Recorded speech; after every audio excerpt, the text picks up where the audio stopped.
Shin ka san manufa ko dalilin da yake so a dinga karanta Alƙur'ani, musamman ma ana rera shi da murya wacce take mai kyau? Manufar ita ce, an saukar mana da Alƙur'ani ne ba don komai sai don mu karanta shi, mu san ma'anar shi, mu aiki da ma'anar, mu tadabburi a cikin wannan Alƙur'ani. Amma yanzu mutane suna karanta Alƙur'ani ne ba don komai kawai saboda su ji daɗin ƙira'arsa. Suna sauraron Ƙur'ani ne ba don komai kawai saboda su ji daɗin wannan murya. So tari za ka samu wani ana karanta Alƙur'ani gurin azaba amma yana farin ciki.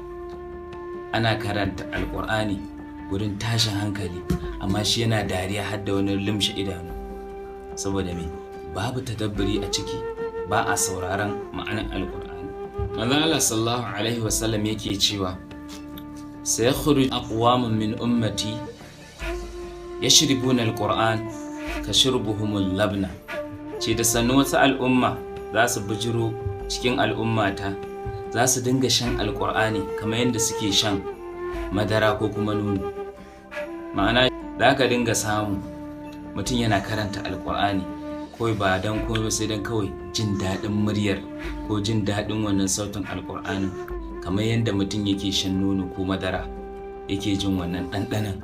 Haka zai dinga karanta Alƙur'anin nan, ko zai dinga shan Alƙur'anin nan, ko zai dinga sauraron Alƙur'anin nan, ba don tadabburi ko kuma sanin ma'anar wannan Alƙur'ani.